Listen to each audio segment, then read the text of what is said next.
आप सभी बहुत अच्छे होंगे। आप सभी का मेरे चैनल पर बहुत बहुत स्वागत है। इसलिए मैं करती हूँ आज के ब्लॉग की शुरुआत और ब्लॉग की शुरुआत कर रही हूँ। अभी है शाम का टाइम, 3 बज चुके हैं और मैं जा रही हूँ घास लेने। और आज लेट क्यों जा रही हूँ, क्या रीज़न है वो भी आप लोगों को बता देती हूँ।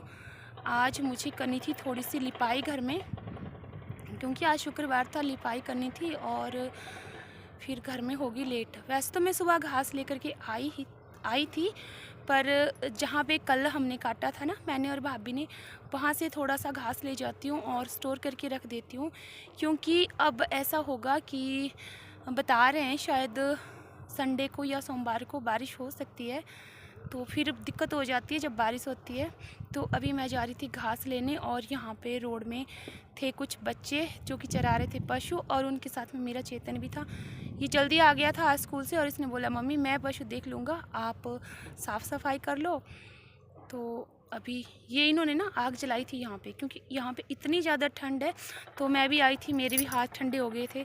जैसे मैं लिपाई कर रही थी, कुछ दीवारें थी तो कुछ नीचे वाले जो फर्श थे कच्चे उनकी लिपाई करी, तो ठंड थी। मैं भी यहाँ पे थोड़ी देर बैठ गई इनके साथ में आग सेकने के लिए। और अब जाती हूँ नीचे जहाँ पे काट रहे थे हम कल घास, वहीं से मुझे ले जाना है। काटा हुआ नहीं, मुझे खुद काटना है, वो ले जाना है।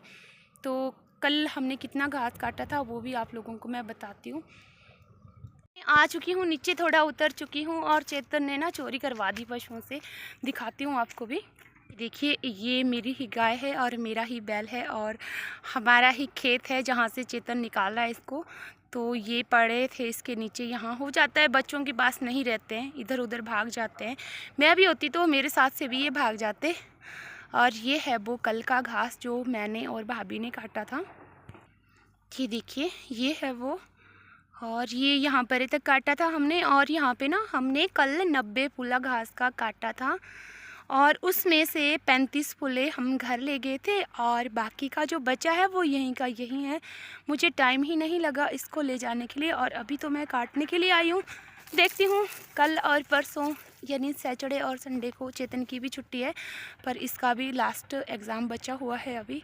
उसके बाद फिर हम फ्री हो जाएंगे और फिर ये भी घर पे ही रहेगा और कुछ एक काम ये भी कर देता है। आपको तो पता ही है मेरे हर काम में मेरा साथ देता है पूरा पूरा। और देखिए यहाँ से धूप जा चुकी है और बादल आ चुके हैं थोड़े थोड़े सामने दूर पहाड़ियों पर, और धुंध पड़ी है तो बस कोहरा और ठंडा मौसम। तो मैं यहाँ पे अब फटाफट से काट लेती हूँ घास। और आगे की क्लिप है मेरे पास, वो है जो मैंने आज लिपाई करी है, बट जब वो सूख जाएगा पूरी तरह से कंप्लीट हो जाएगा तो वो कल आप लोगों तक पूरी वीडियोस पहुंचेगी कि सूखने के बाद वो कैसा लगा। ये देखिए कल शाम को भी हमने यहाँ पे आग जलाई थी, क्योंकि जलानी ही पड़ती है, यहाँ पे ठंडी इतनी ज़्यादा है। और अभी काटना है मुझे यहाँ पे। और इस घास को हम ना पिछले महीने में काट देते थे, पर इस बार नहीं काटा क्योंकि उस टाइम मेरी मम्मी की जो कंडीशन थी वो बहुत ही ख़राब थी। वो खुद बिस्तर से उठ भी नहीं सकते थे, तो इसलिए ये बच गया, रह गया। खैर अब मेरी मम्मी की तबीयत में बहुत ज़्यादा सुधार है पहले से ज़्यादा, और घास भी कटता रहेगा। बस आदमी ठीक रहने चाहिए, सब कुछ ठीक रहना चाहिए, बाकी सारे काम होते रहते हैं। तो ये क्लिप है मेरे पास आज सुबह की, और आज मैं अपनी जो रसोई है उसको कर रही हूँ साफ़। क्योंकि जब इसको बिना लिपे हुए 1 महीना या 1.5 महीना हो जाता है तो ये काली काली हो जाती है और काली काली दिखने लगती है। जैसे इसमें आग जलती रहती है डेली, तो जो धुआं होता है ऊपर की तरफ जाता है, तो जो कूड़ा कचरा होता है वो इन दीवारों पर बैठता रहता है। इसलिए मैंने इनको पहले अच्छी तरह से झाड़ लिया और अब मुझे इनकी करनी है लिपाई। क्योंकि बहुत दिन हो गए थे, मुझे टाइम नहीं लग रहा था लिपाई करने के लिए।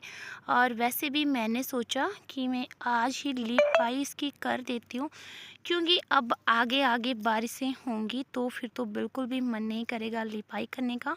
और आज वैसे भी धूप बहुत ही अच्छी निकली हुई थी, खूबसूरत सा नज़ारा। और मन भी करता है काम करने का जब धूप निकली होती है, और जब धूप नहीं होती है तो बिल्कुल मन नहीं करता कि हम ये ठंडी वाला काम करें, मिट्टी के साथ कुछ भी करें। और अब आपको पता ही है फ्रेंड्स कि जैसे हमारे कच्चे मकान हैं तो इनको ज़्यादा साफ़ सफाई की ज़रूरत होती है, ज़्यादा देख रेख करनी पड़ती है इनकी। और जितनी हम इनकी साफ़ सफाई करते हैं, जितनी हम इनकी देख रेख करते हैं, उतने ही ये खूबसूरत भी लगने लगते हैं।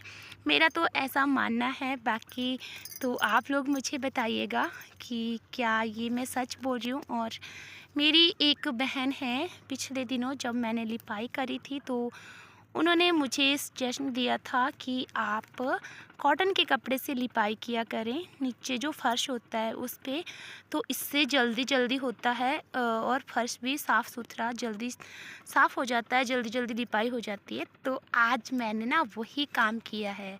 ये जो आप आगे का कमरा देख रहे हैं ना, जहाँ से हमारी एंट्री होती है रसोई के लिए, यहाँ पे मैंने लिपाई करी थी रसोई लिपने के बाद में। और सच्ची में मैंने कॉटन का कपड़ा पहली बार यूज़ किया। कितना यूज़फुल रहा वो मेरे लिए, बहुत ही ज़्यादा। जिस कपड़े के साथ मैंने आज लिपाई करी वो कॉटन का कपड़ा था, और सच में उससे मुझे बहुत ही फ़ायदा हुआ, जल्दी जल्दी हो गया मेरा। नहीं तो फिर मुझे ना लिपने में काफ़ी देर लग जाती है, सच्ची बात है। हाथ से लिपाई करते हैं तो देर तो लगती ही है, धीरे धीरे होता है। तो आज नहीं, और उस बहन का दिल से शुक्रिया बहुत बहुत। अगर वो मेरी वीडियोस देख रही होंगी तो समझ जाएंगी कि किसने मुझे बोला था। और थैंक यू सो मच दीदी आपका, आपने मुझे इतना अच्छा सुझाव दिया कि कॉटन का कपड़ा यूज़ किया करो आप लिपाई करते टाइम। तो बस आज मैंने वही किया था और मुझे काफ़ी अच्छा लगा, और आपका सुझाव भी बहुत अच्छा लगा। अब मैं आइंदा से जब भी लिपाई करूँगी तो मैं कॉटन का कपड़ा ही यूज़ किया करूँगी। और आज मैं बस इसी तरह से अभी मैं इसकी 1 दीवार, 2 दीवार, 3 दीवार और फिर चौथी दीवार इसी तरह से लिपाई करूँगी। बट लिपने के बाद में आज मैं इसको आप लोगों के साथ में शेयर नहीं करूँगी, क्योंकि गिल्ला है ये, तो आपको दिखेगा भी नहीं और कैमरे में भी साफ़ नहीं आएगा। बट जब ये सूख जाएगा, सूखने के बाद में जो नेक्स्ट वीडियो आएगी उसमें मैं बताऊंगी आपको कि लिपने के बाद में ये कितना साफ़ सुथरा लग रहा था और कितना साफ़ हो गया। वैसे तो मैं परेशान हो जाती हूँ, सच बताऊँ आपको कि ये जो काली दीवारें होती है इनको कितना मुश्किल होता है साफ़ करना, साफ़ रखना, बहुत मुश्किल का काम है काली काली दीवारों को साफ़ करना। पर फिर भी ये हमारा काम है और ये हमें करना चाहिए, इसमें करने से कैसी शर्म। और मैं तो वैसे भी हर वीडियोस में बोलती हूँ कि जो मेरा कल्चर है, जैसी मैं हूँ मैं वैसे ही आप लोगों के सामने डेली आती हूँ, क्योंकि दिखावा करने से कोई बड़ा नहीं बन जाता और अपनी सादगी में रहने से कोई छोटा नहीं बन जाता। तो इसीलिए, और शायद मैं ही क्या, सभी लोग ऐसा ही सोचते होंगे, और आप लोगों से मैं खुश हूँ क्योंकि मैं जैसी भी हूँ आप लोगों ने मुझे अपनाया है, और यही मेरे लिए बहुत बड़ी खुशी की बात है। इससे बड़ी खुशी की बात और क्या हो सकती है। और कुछ एक मेरी बहनें हैं जो मुझे कहती है कि हमें आपके वीडियोस का इंतज़ार रहता है, तो मैं सच में बहुत ज़्यादा खुश हो जाती हूँ जब मैं आप लोगों के कमेंट्स पढ़ती हूँ। तो अभी मैं इसकी पूरी तरह से कर लूँगी लिपाई, इसी तरह से सारी दीवारों को लिपना है मुझे।